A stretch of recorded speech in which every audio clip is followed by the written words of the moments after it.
ആലപ്പുഴ ബൈപ്പാസിലും സമാന്തര ബൈപ്പാസ് നിർമ്മാണ മേഖലകളിലും അപകടങ്ങൾ പതിവായിരിക്കുന്നു. ആലപ്പുഴ ബീച്ചിലെ നിർമ്മാണത്തിൽ ഇരിക്കുന്ന ഗർഡറുകൾ തകർന്നു വീണ സംഭവം നാടിനെ ഞെട്ടിച്ചതാണ്. നിങ്ങൾക്ക് ഓർമ്മയുണ്ടാകും. ആലപ്പുഴ ബീച്ചിന് സമീപത്ത് നിന്ന് മനീഷ് മഹിവാൽ തത്സമയം ചേരുന്നു. ഗുഡ് മോർണിംഗ് മനീഷ്, പറയൂ. Good morning S K. ഈ പാതയിൽ പാളിച്ച സംഭവിച്ചു എന്നതിന്റെ ഏറ്റവും വലിയ ഉദാഹരണമാണ് ആലപ്പുഴ ബൈപ്പാസിൽ നിലവിൽ നിർമ്മാണത്തിലിരിക്കുന്ന ഈ സമാന്തര ബൈപ്പാസ് നിർമ്മാണം. കഴിഞ്ഞ മാസം മാർച്ച് മാസം 3-ാം തീയതിയാണ് ഈ വലിയ അപകടമുണ്ട്. അതായത് 30 അടി ഉയരത്തിൽ നിന്നാണ് 90 ടണ്ണോളം ഭാരമുള്ള 4 ഗർഡറുകളാണ് ഇവിടേക്ക് നിലംപതിച്ചത്. സാധാരണ ആളുകളൊക്കെ തന്നെ എത്തുന്ന, വാഹനങ്ങൾ പാർക്ക് ചെയ്യുന്ന, കുട്ടികൾ കളിക്കുന്ന, രാവിലെ ആളുകൾ ജോഗിങ്ങിനൊക്കെ തന്നെ ഇറങ്ങുന്ന ഒരു മേഖലയാണിത്.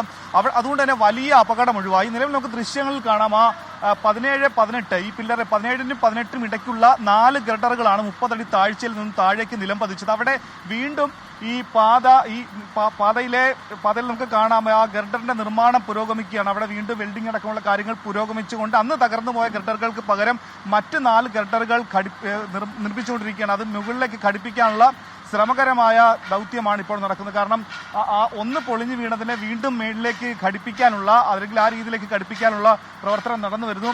അന്ന് ഇവിടെ ഉണ്ടായിരുന്ന അപകടം ഉണ്ടായ സമയത്ത് ഇവിടെ നാടിനെ ഞെട്ടിച്ച സംഭവമായിരുന്നു അന്ന് നടന്നു. ചേട്ടാ, അന്നത്തെ സംഭവം എങ്ങനെയായിരുന്നു പെട്ടെന്ന് പറയാം? 4 വീണത് ഭയങ്കര ഒരു വീഴ്ച. ആളില്ല, ആളിൻ്റെ അടിയിൽ ആളില്ലായിരുന്നു. അതിനൊരു ബംഗാളി ഉണ്ടായിരുന്നു. സംഭവം ഇറച്ചി മാച്ചിൻ്റെ വരികയായിരുന്നു. ആ പുള്ളി വീഴുന്ന സമയത്ത് ആ ഒരു ജസ്റ്റ് മിനിറ്റാണ് പോയി മാറിയത്. അപ്പുറത്തെ വീടുകൾക്കെല്ലാം വിള്ളലുണ്ടായി.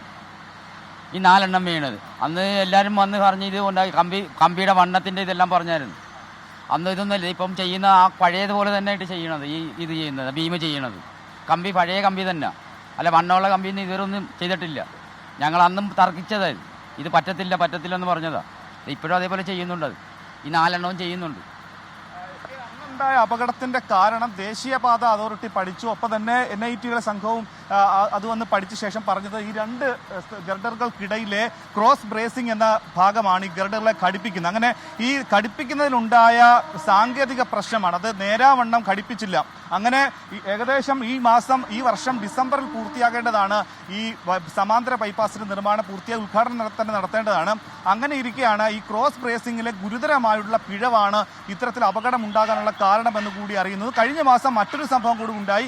ഇതേ നിർമ്മാണ മേഖലയിൽ തന്നെയുള്ള ഗർഡർ കയറ്റി വന്ന ട്രെയിൻ ഓടയിൽ വീണ് അപകടം ഉണ്ടായി. അന്ന് ട്രെയിനിൽ ഉണ്ടായിരുന്ന ഡ്രൈവറും തലനാരിഴയ്ക്കാണ് രക്ഷപ്പെട്ടത്. കഴിഞ്ഞ വർഷം 2024 ജൂൺ മാസവും നിലവിൽ നിർമ്മാണം പൂർത്തിയാക്കി വാഹനങ്ങൾ കടന്നു പോകുന്ന ആലപ്പുഴ ബൈപ്പാസിൽ ഒരു പരിശോധന നടത്തിയ ഒരു ഗർഡർ പെട്ടെന്ന് പ്രഷർ കൂടി പൊട്ടിത്തെറിച്ച സംഭവമുണ്ട്. അങ്ങനെ ഈ നിർമ്മാണ മേഖലയിൽ അരൂർ തുറവൂർ നിർമ്മാണ മേഖലയിൽ മാത്രമല്ല, അതേ കമ്പനി തന്നെ നടത്തുന്ന ഹരിയാന ബേസ് ചെയ്തിട്ടുള്ള ഒരു സ്വകാര്യ കമ്പനിയാണ് ആലപ്പുഴയിലെ ബൈപ്പാസ് നിർമ്മാണം നടത്തുന്നത്. അങ്ങനെ ഈ 2 മേഖലയിലും വലിയ അപകടങ്ങളാണ് എപ്പോഴും ഉണ്ടാകുന്നത്. S K.